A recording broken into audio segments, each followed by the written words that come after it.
Hey everybody, before we get into this video I just wanted to say thank you all so much for 15,000. This is insane. The support lately has been amazing. I can't even believe that we haven't even been blessed by the Roach King himself reacting to a video, but you dudes are making it happen all the same, as well as of course the mythical 7% of the female audience. Again, thank you all so much and a warm welcome aboard to all of the recent homies. Look at us. Hey. Look at us. Look at us. Huh? Who would have thought? Not me. Now, with that out of the way, I have to ask, is anybody looking forward to this game? I don't even see the usual Twitter shilling accounts backing up Marathon. A few weeks ago, right around the time that Marathon came out announcing that they weren't going to be doing proximity chat on account of wanting players to, feel safe, I was going to make a video in regards to that and just how unappealing the game was to me, but was busy with a bunch of other topics, so I kinda just let it go. Since then, things have only gotten worse. People got to try the game out, and the results of that were basically a fart in the wind. A lot of people dropped it, as was visible by the concurrent players, partially understandable, you know, because of good releases over the past few weeks taking up people's time, but at the same time, I mean, come on. A brand new Bungie game dropping ought to at least be addicting or engaging enough to call people back. After all, that's usually what happens with live services. You're still playing main releases, it's just that you got a little bug biting you in the ass, you know, that little bug going, hey, go back to that game, let's score another goal in Rocket League, let's play another round in Warzone. But with Marathon, it just doesn't seem to have done the trick. And now, everything is just cooked. I mean, I would use another word right now if we were at least 2 minutes into the video, but you know what I'm trying to say. As if Marathon's situation wasn't bad enough already though, it just went and got even worse, as it was straight up confirmed just now a couple days ago that Bungie stole someone else's art to use it for this game. And by Bungie, of course, I mean whatever art director went and did it, but still, of course, it's Bungie's responsibility. The art belonged to a user named Anti-Real. It was this artistic style that she developed for some posters back in 2017, and one of the funniest things about this is that obviously, one of the bigger complaints so far in the past few weeks in regards to Marathon is actually its visual style and the design of its characters and weapons. So while Anti-Real's designs look cool for posters and fit a certain art style, it really isn't something appealing in the way that Bungie used it. So they used and stole this person's designs, straight up lifting entire things. Like take for example this instance here. You can see the original poster has that logo thing per se with those symbols, and then down below it has this thing saying ALEPH,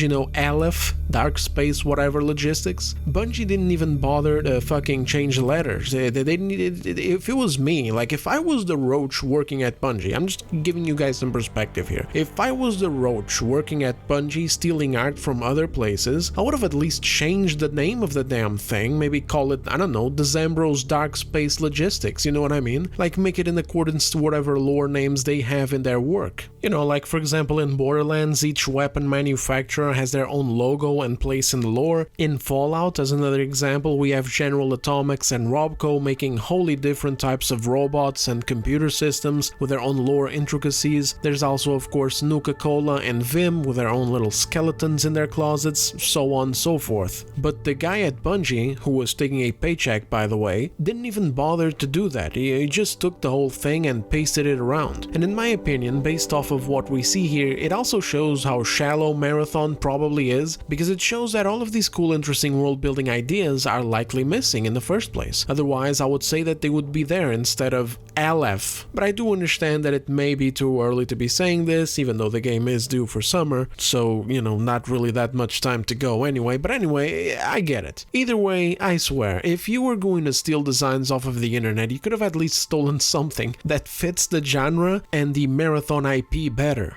Guy can't even steal properly, god damn. Now, this story has gone on to evolve, and it's still ongoing with more allegations of stolen art coming up from the past, reports of low morale in the studio from all of the negativity online over the designs, the low-performing alpha playtest, and of course now the art stealing issue. A former developer also came out and said the workplace at Bungie has been toxic and humiliating. It's just a mess. But I think the bigger issue at the root of this is yet another once great studio totally disconnected from its player base, its audience, so to speak. speak, and what they want. Not just as game concepts, designs, and settings, but also the experience of playing an online shooter. And so we're going to go back to that whole nonsense with the removal of proximity chat, and we're going to read what was said in regards to it through a PC Gamer article.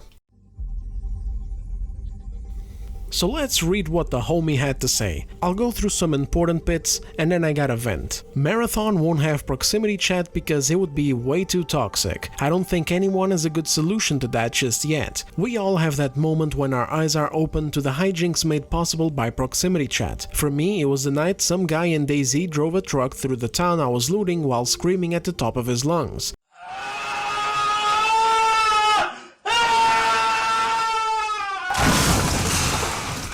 The volume gradually rising and falling as he disappeared over the horizon. Ever since that formative belly laugh, it's been a treat to watch a once niche feature of milsims make the jump to battle royales and more recently extraction shooters. Proximity chat is a modern tool for our modern times, but it has a downside. As long as someone's standing close enough, you're at the mercy of whatever they have to say, whether it's friendly or downright awful, until you mute them. That recipe for toxicity was potent enough for Bungie to decide that proximity chat wouldn't make the cut in its upcoming extraction shooter Marathon. When it comes to proximity chat, I don't think we're against the experience of it, to be fair. Game director Joe Ziegler told PC Gamer in an interview at Bungie Seattle studio. I think the challenge is how to make sure we're creating a safe environment for players inside of that space.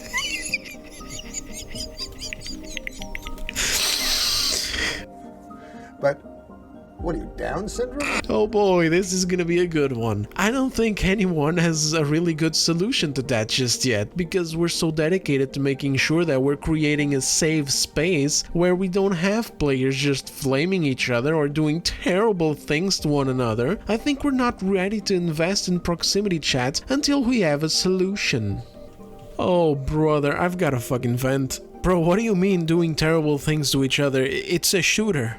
And what do you want about with safe space? Feel safe? What do you mean feel safe? It's a fucking video game, not a group therapy session. Just give people the mute button if they're getting annoyed. This is so disconnected from reality. Again, like I swear to God, man, my biggest issue whenever I played multiplayer games like this, you know, shooters, which I sadly don't do as much anymore, I just don't find the joy in it as much like when I did when I was younger, it was assholes with their microphones turned on with noise in the background. Noise was my problem. Relatives talking, dogs barking, kids screaming, the fucking idiot talking to someone in the back, weird knocking sounds, someone getting their back blown out in the vicinity, chewing food, playing shitty music or straight up yelling on the microphone or singing into it just to bother people. These were the reasons that bothered me. These were the reasons why I used mute buttons. The concept itself that you feel unsafe? What the fuck are you talking about? Do you know the meaning of the word itself? Sorry, I'm digressing. I swear, man, it's such a major pet peeve of mine. This weak ass softness, this misuse of language. Like, what do you mean you feel unsafe? Is somebody breaking into your house? Is there a fucking hurricane outside? Like, what do you mean you feel unsafe? The fact that you'd feel unsafe if someone was talking shit on the microphone, like, boy, that was the best part sometimes, man. Just listening to someone crash out and argue against someone else, going all out back and forth while I was just sitting there, having a blast, playing, laughing, and having a snack. It's like being at home and hearing your neighbors arguing outside or something. I remember this one time I was playing the Outer Worlds, and it was like 3 a.m. and a car arrived, and I heard the car parking on the outside, on the parking lot. And my downstairs neighbors, they just walk out of the car and there's tension in the air because they're like angry whispering to each other, and then at some point it just blew up. I don't know why, I couldn't hear them, but then I heard the mother going, I swear to God, I'll break your fucking arms, and I was having a blast. I was just having a blast. I mean, I was a little bit worried at first. I was like, am I a witness to something? I don't want to have to talk to the police in the morning or something, but I didn't have to. Everything was fine. You know, I mean, relatively. Anyway, it doesn't matter. But you know what? Never mind. You know, fair enough. We've seen how this generation has been brought brought up, we see the utter pacification of media and the holier-than-thou attitudes and cancel culture on social media, to the point where people will literally say the R word when it comes to saying something so simple and inoffensive as retarded. So, okay, I get it, okay, I'm sorry for yelling, I really am, I'm chill now, you pinched me a bit there, alright, you triggered me with that pet peeve shit, but, you know, I'm sorry, come back, I'm sorry, alright, hear me out, I get it. So for those people, what you do is, you let them use the mute button. If someone makes them feel unsafe, or whatever the fuck that even means anymore, by, I don't know, popping in like, I tried to sneak through the door, man. Can't make it, the shit's stuck. Out of my way, son! Door stuck! Please! You're a genuine dick sucker!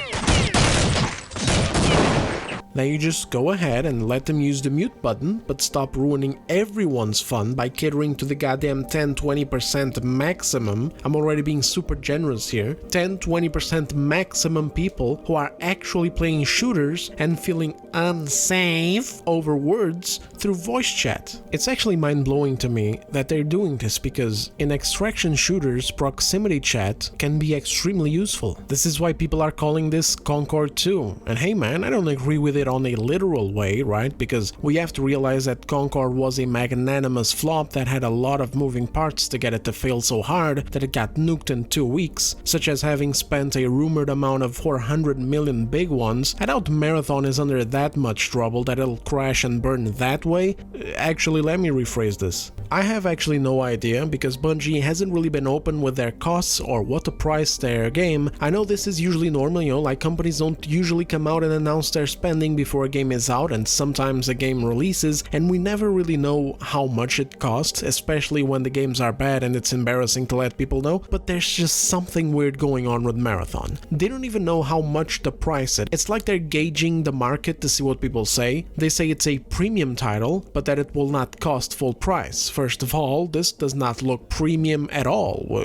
Premium what? Premium garbage? I mean, does this even come with a story mode? Second, what does that exactly mean? I mean, Concord went up for $40 if I remember correctly, and it's like they know that it cannot go higher than 40, because then it'll just be another reason for Marathon to be a laughingstock. But at the same time, it's like they need it to be higher, or they want it to be higher, which of course they do, but they're hoping that hype is going to be generated for it first so that they can do it or something. I have no idea. So yeah, a better way for me to put it is, I don't think we're getting 2 Concord level disasters back to back, but hey, you never know. Ever since that Concord developer spoke out against, you know, people calling this game Concord 2 by saying something like, "Oh, it was gut-wrenching to see our project fail. Don't judge Marathon so soon. It's wild to me to see people call this game a failure before it's even out." Like, it's just been downhill from here. It just keeps getting worse. This motherfucker cursed the game or something. I swear, I'm not big on witchcraft, but guys, there's real power in Concord's embarrassing failure. It's actually kind of funny that this ex-Concord developer said this about it being wild that people are calling this a failure before it's even out, when that's exactly what happened with Concord as well. People saw that game and immediately went, nope. But anyway, yeah, despite Concord being its own major failure, I do understand the symbolic attachment, because you look at decisions like these, like removing proximity chat, and you read up on the nonsensical reasons behind it, and it literally creates this heavy dissonance with gamers, especially the types of gamers who are playing these kinds of games. Concord was suffering from a massive problem of this disconnection from its target audience and a few others, or maybe it was just targeting an audience that just straight up does not even exist, except in some theoretical dimension. This is the vibe that Marathon gives out. It doesn't look like Bungie, and it doesn't look like something that is heavily missing in the AAA space right now, which is this understanding and connection to us as people who play video games, their core audience. If we're gonna buy a multiplayer shooter to blast around with friends or other random people online, we are simply not concerned with this kind of stuff. You're not making a Life is Strange game where its target audience may actually be interested in trigger warnings and shit like that. It still sounds insane, honestly. I mean, we're talking about a game, it's fiction, it's not real, it can't hurt you, but whatever, at least it's Life is Strange, you know, it's that kind of audience. But a shooter from Bungie to play online, and you're taking away one of the things that makes online play so much fun and unpredictable? Who's making these decisions? And then it's not just that it shows a disconnection with its audience, it's also the whole vibe of the game and the look of it. Like, what the hell are these character designs? I don't even care about the argument that Asmongold made in regards to making female characters look bangable. I mean, is it a lie? Absolutely not. Is it a necessity? Not necessarily. We can think back to various badass shooters where we had badass male character designs who we were obviously not thinking of banging, allegedly anyway. I am not gay. I have relationships with women and sex with men. And we can look to Expedition 33 right now with great female character designs that everyone is enjoying and that weren't exaggerated. But these designs do neither. You don't have any badass designs, you don't have any alluring designs, you don't have any attractive designs. Like, what the fuck are you doing? Then, these games fail and it's like, oh, the damn gamers, goddamn Gamergate. Like, nah, bro, you got way more contemporary examples than you should ever need. Like, Gamergate doesn't have anything to do with the state that Marathon is in right now. Just look at Concord and that clown show of vapid, forgettable, downright ugly character designs, and now look at Marvel Rivals and that cast of badass male and female character designs, both of which are bangable. I am not gay. And I got news for you. That means you're gay. I know that this is a crude way of putting it, I understand, and it immediately gives off that vibe of people who are only playing these games for gooner reasons, but that's not what the concept is about, because naturally, people who want to goon aren't gonna play a shooter. I don't know if you've tried to do both of these things at the same time yet, but it's not exactly a pair of activities that go hand in hand. I've tested this. I know what I'm talking about. It can't be done. Somebody's gonna show up in the comments like, actually... But seriously, it's just a way of saying alluring or good-looking character designs. Character designs that either look interesting in their own way, or that look desirable. It's shit that you just want to play as. Shit that you like looking at. AKA shit that looks good. And Marathon's designs just don't. Concord looked like something worse than what AI could ever come up with. Marathon looks like something that AI would come up with. I don't know if the designers were trying to go against classic designs and trying to appeal to kids or something, with attention span so low that they aren't even looking at the characters for very long. They just enjoy glowing things and saturated colors or something. But the question is, if this was the case, do you really think that this is the player base that you should be catering to? Is this really who you want to make the game for? Are these the people who are going to bring in the money for you? Is this who the Marathon IP is supposed to be for now? Kids will jump to the next vapid, shiny thing a week or two after finding Marathon? Like, look at this. What is this, brother? What is this ugly shit? What is this? What are these faces, man? What the fuck? That one over there looks like Delamain from Cyberpunk, but like a fucked up version of... And this one, I mean, this one is just a fucking CCTV camera with legs. You know those movies where, like, I watched a movie on TV some time ago. It was with Hugh Jackman. I don't know the name of the movie. Hugh Jackman has a kid, and they both have like, and they have like a robot, and there's this whole underground fighting with robots. Like MMA but with robots. This is kind of like that, but instead of making cool-looking robots, which the movie did have, Marathon is just like if you collected every single shitty-looking robot in the world and you dropped them into a ring made of fucking Nintendo Amiibo cardboard or whatever the fuck it's called, saturated with color. Then there's the art style, which... I mean, I already know I'll get some comments going, actually, I liked it, it's subjective. But nah, man, the internet has spoken on this. We've seen what the majority has had to say. It's been a huge meh, this massive collective sigh at the sight of something so devoid of inspiration, so devoid of personality and uniqueness. It's literally just yet another one of these. The sheer ambivalence and tiredness at the sight of it was painfully clear. It's devoid of anything at all. Honestly, it looks like sci-fi cardboard garbage. Even the guns look bad. They look so blocky. What are you doing with these guns? And by the way, this is not meant as disrespect for Anti-Real, the artist of the original concept that got jacked. It's overall just not my thing, but it is 100% something that works in other uses, like for example the posters, but just doesn't work here at all in the game, as these characters, as these weapons, as these backgrounds in these arenas, especially not with what Marathon was supposed to look like given its original roots. The worst part for me personally was when someone told me that it's nothing like Marathon,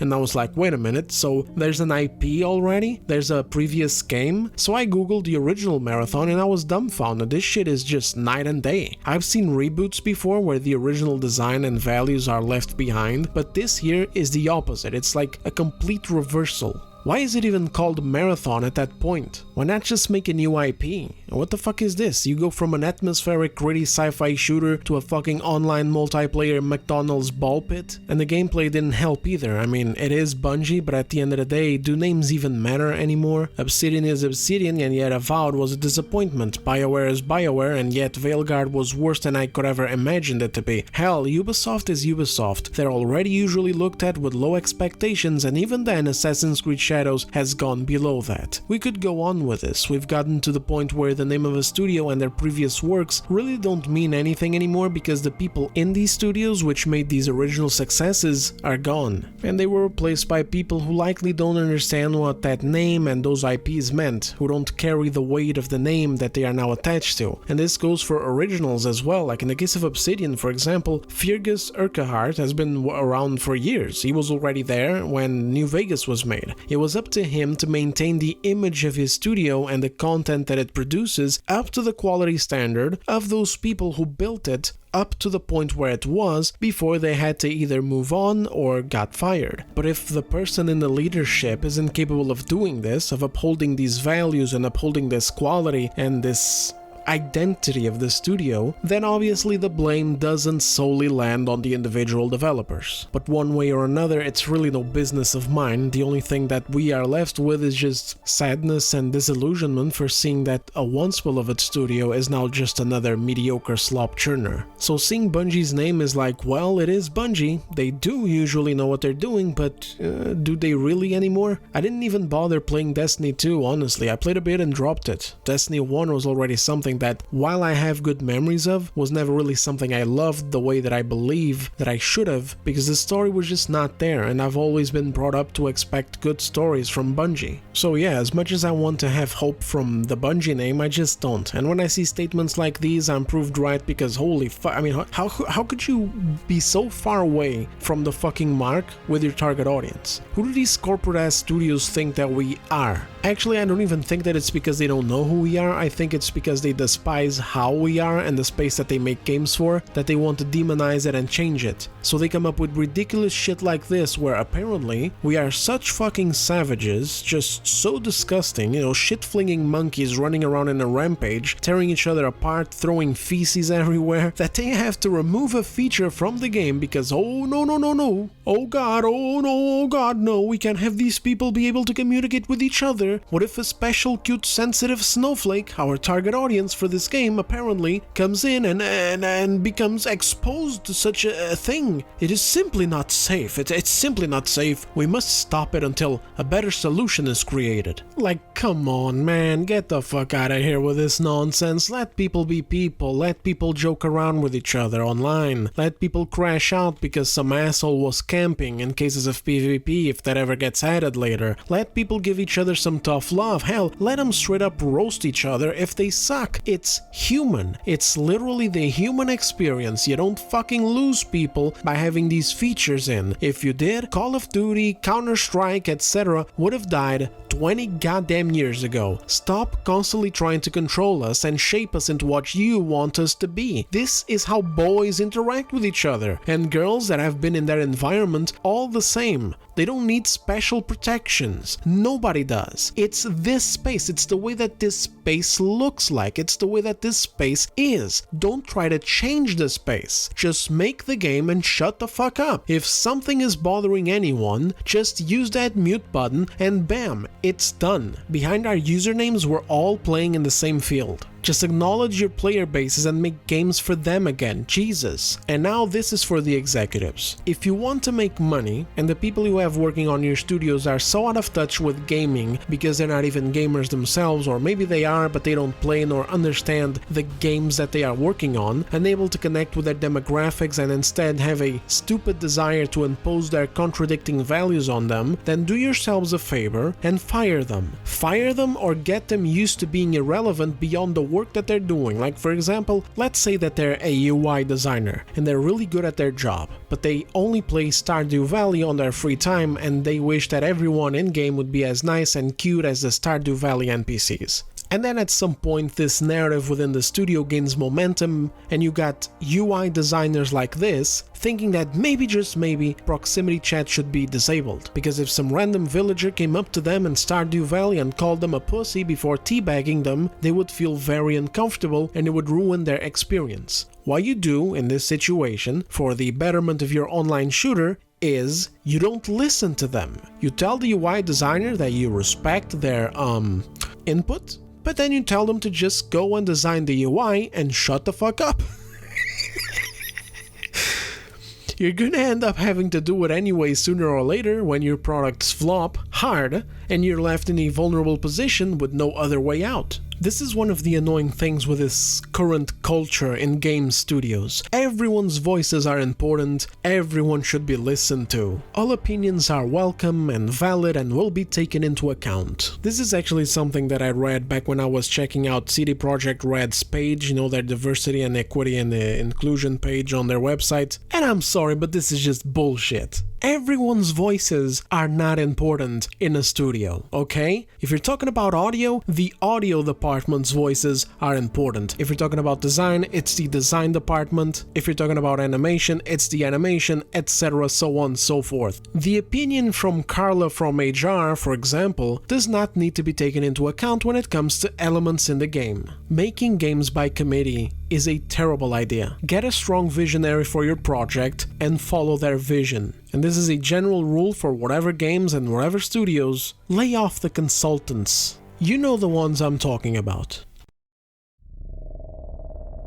As a huge fan of first-person shooter games with great stories to play through, especially in single player, and then with a great multiplayer mode attached, my heart actually aches when looking at that original Marathon footage. It would have been awesome to get a dark sci-fi shooter like this. It could have been Bungie's new, well, I was gonna say their new Halo, as in single-player story-driven first-person shooter, but Marathon came first all the way back then, but you get my point. When PlayStation acquired Bungie, I don't think what people were looking forward to was another Destiny, but of course I could be wrong. Destiny is pretty big after all, and I remember how people celebrated when Bungie managed to separate itself and Destiny from Activision's clutches. But I think, again, I could be wrong, but I think that a lot of Destiny players are people who would have loved to see Bungie at their best, creating a great new and concise story. But hey, if I'm wrong, then fair enough. You can at least get a glimpse at what I have been wishing for since Destiny came out. Because there's been great moments throughout Destiny and Destiny 2, it was a franchise with potential, but in my view it's always been hindered by its live service connection. Seeing Bungie come out right now with a new single-player narrative-heavy first-person shooter set in a dark sci-fi universe where we play as a badass motherfucker with an arsenal of weapons would have been amazing. There's no way that this wouldn't sell well if this was well executed. And then they could even go ahead and totally add a separate multiplayer counterpart to give the online fans out there something to chew on. Seeing Marathon become an extraction shooter that looks like this, devoid of inspiration and identity, which really isn't a surprise to anyone now given that it came from a collection of posters online, it really has broken any hope that I had to see this partnership between Sony and Bungie flourish and become something great. Again, especially after seeing the kind of vibe that the original had. Half-Life, Wolfenstein, Borderlands, Doom, Metro 2033, Metro Last Light, Metro Exodus, some of my favorite games right there. Killzone, Halo, some of the oldie Call of Duty and Medal of Honor campaigns, among others, have been bangers that show that first-person shooters with story campaigns can be amazing and memorable experiences. And that's not to mention first-person immersive sims like Prey, Deus Ex, Bioshock, Dishonored, Deathloop, etc. I've been playing something kind of like this called Atomfall. It came out just just last month in March,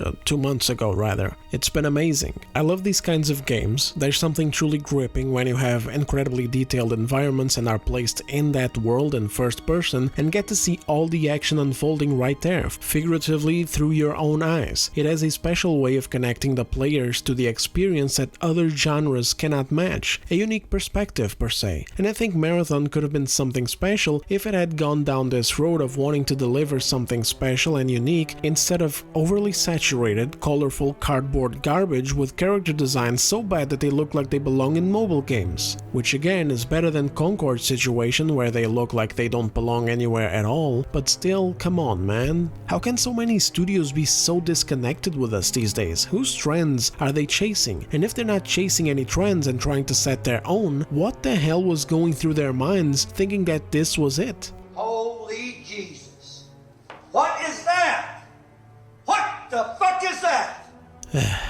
As it stands, Marathon is shaping up to be a laughingstock at worst and a fart in the wind at best. I don't think a delay is even salvageable. I think they just need to start over. I know it's gonna cost them money, but it's either this or I don't know man, they're gonna need a miracle here. Actually, a miracle seems to be the only way to go at this point, because even entertaining the idea of a reboot, like, you know, the same problem that caused Marathon to happen in the first place, if it's still in the studio, if that mindset is still there, it can just screw up a reboot anyway. There's just something fundamentally wrong with Bungie and their assessments. Like, Bungie looked at this game and said, yeah, this is it, this is what our fans want.